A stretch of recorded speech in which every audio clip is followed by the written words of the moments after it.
네, 여러분 안녕하세요. 노가당TV입니다. 추석 연휴 잘 보내셨습니까? GS건설이 현재 이제 PT 면접, 실무 면접, 임원 면접이 이제 차주에 예정이 되어 있는 것으로 알고 있습니다. 이제 저와 함께 컨설팅을 진행하셨던 분들도 이제 거기에 맞춰서 이제 면접 준비를 잘 하고 계시고요. 그리고 기본적으로 저희가 이제 구독자분들 중에서도 현재 이제 이 면접을 코앞에 두고 준비를 하고 계시는 분들이 계신 것으로 알고 있습니다. 그래서 간단하게 그래도 GS건설의 PT 면접이 각 직무별로 어떤 식으로 질문이 나오고 어떤 식으로 우리가 준비를 해야 될지에 대한 부분을 조금 정리를 해서 영상을 올려드리고자 합니다. 우리가 보통 이 GS건설의 PT 면접의 특징은 우리가 전공이나 직무와 연결된 부분으로 많이 나옵니다. 우리가 대우건설 같은 경우는 BC 면접이다라고 해서 비즈니스 케이스, 흔히 그 회사의 사업 포트폴리오에 특화된 질문을 많이 던지는 데 반해서 GS건설 같은 경우는 기본적으로 내가 지원하는 토목이나 건축 또는 설비와 같은 직무와 연결되어 있는 전공이라고 할 수 있죠. 조금 더 직무보다는 전공 쪽에 무게중심이 치우친다라고 보시면 됩니다. 그래서 가장 많이 나오는 주제나 키워드를 우리가 딱 정리를 해보면은 첫 번째로 법규나 건축의 기준에 대한 것들입니다. 최근에 개정된 법에 대해서 알고 있는 내용이 있는지도 질문이 나왔었고요. 그리고 실제적으로 우리가 현장에서 GS건설이 적용했었던 친환경 공법 에 대해서도 어떤 것들이 구체적인 사례가 있는지에 대한 것들도 우리가 질문이 나왔습니다. 그리고 건축과 토목이 각각 가지고 가는 시공공법이 있죠. 그리고 그 공정별로 우리가 관리해야 되는 포인트들이 있습니다. 그렇다라고 하면은 내가 토목이다라고 하면은 토목에서도 여러 가지 공법이 나오죠. 그 공법마다 관리해야 될 포인트가 뭔지는 최소한 그래도 A4지 한 2장 정도는 정리를 해서 누군가에게 설명을 할 수 있을 정도로는 입 밖으로 내는 연습을 해 가셔야 됩니다. 그리고 우리가 공정표를 작성하고 공정을 스케줄링하는 것에 대해서 순서가 어떻게 이루어지는지도 알고 가셔야 되겠죠. 그리고 최근에 가장 많이 화두가 되고 있는 것이 안전이죠. 우리가 건설 안전 파트에서도 건축공사에서 많이 발생되는 안전사고, 토목공사에서 많이 발생되는 안전사고, 전기공사에서 발생되는 안전사고, 그리고 그 사고의 원인과 우리가 시공관리자로서 현장에서 어떻게 예방할 건지에 대한 부분까지도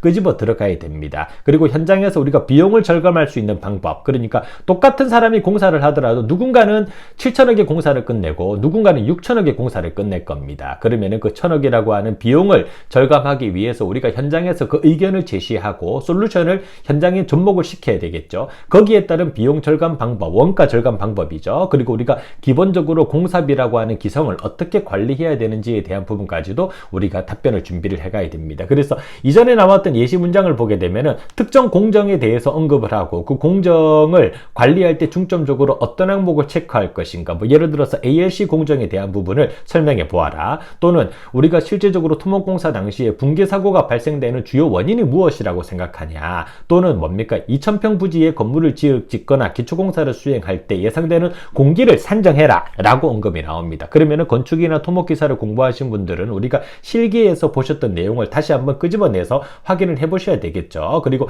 늘 우리가 토목직에게 제가 얘기하는 것 중에 하나가 표준 관입시험이죠. 표준 관입시험은 우리가 면접에서 단골로 나오는 질문이기도 합니다. 그리고 우리가 건축과 토목이 늘 하는 것이 뭡니까? 콘크리트 타설이죠. 콘크리트 타설의 주의사항이나 품질 관련해서 관리해야 되는 포인트, 요거는 사람마다 답변이 다 다를 겁니다. 결국은 내가 거기에 대해서 얼마만큼 디테일하게 답변을 준비해서 가느냐가 중요하다라는 겁니다. 그리고 우리가 시공공정표를 제시를 받고 거기에 대해서 전체 공정 흐름을 설명해봐. 그 말은 공정의 순서를 공정표만을 보고 한번 설명을 해보아라 라고 하는 거죠. 그리고 여기에서 우리가 예상되는 공정에 지연될 만한 포인트는 어느 포인트가 예상이 되냐, 여기에 대해서도 본인이 그만큼의 눈을 갖고 있냐라는 거를 물어보는 질문들도 나온다라고 보시면 됩니다. 그리고 마지막으로는 현장 근무가 힘들겠죠? 체력적으로. 자, 그러면은 본인은 그걸 어떻게 극복할 거야? 그리고 타지 근무나 오지 근무나 해외 근무가 많을 텐데 힘들고 외로워. 또 당신은 어떻게 할 거야? 라고 하는 질문들은 단골 질문이지만 1000명에게 물어보면 1000명 다 답변이 다르게 나옵니다. 그러면 나는 과연 이 질문에, 이 뻔한 질문에 어떻게 답변을 함으로써 면접관들이 나에 대해서 가지고 가는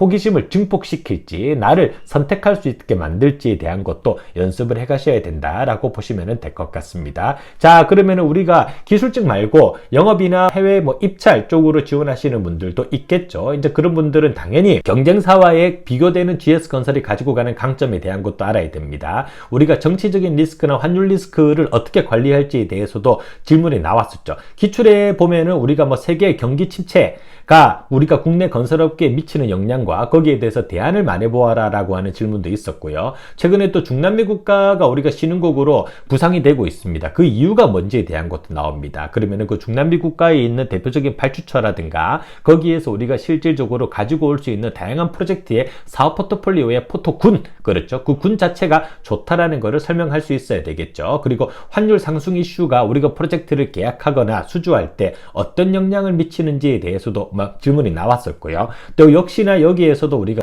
해외 출장이 잦은 직무다. 그러면은 가정과 일을 병행할 수 있냐? 그러니까 워라밸이 별로 안 좋다. 괜찮냐라는 질문이죠. 이제 거기에 대해서도 우리가 질문이 실제적으로 나왔습니다. 그리고 전체적으로는 뭡니까? 10년 뒤에 GS건설이 어떤 모습으로 나아가길 원하냐라고 하는 질문도 마지막 질문으로 나왔었고요. 그리고 협력업체와 소통할 때 본인의 가장 중요하게 생각하는 부분은 무엇이고 본인만의 방법을 제시해보아라 라고 하는 질문들도 나왔습니다. 오늘 제가 말씀드린 이 질문이 아마 GS건설의 면접에서 거의 한 50% 정도는 이 부분 안에서 거의 커버가 될 것이다 라고 생각을 합니다. 여러분들께서도 PT 면접, 실무 면접, 임원 면접, 사실 이 세 면접을 우리가 딱딱딱 구분해서 준비하는 것은 불가능합니다. 우리가 실무 면접에 나오는 질문을 PT 면접으로 가져와서 조금 더 구체적으로 물어보고 거기에 대해서 우리가 질의응답을 진행하는 것도 가능하기 때문에 요거를 세 개 다 딱딱 구분하시기보다는 이 전체적인 질문들을 다 모아서 여러분들이 입 밖으로 충분히 누군가에게 30초 이상은 답변을 하고 내뱉을 수 있을 정도로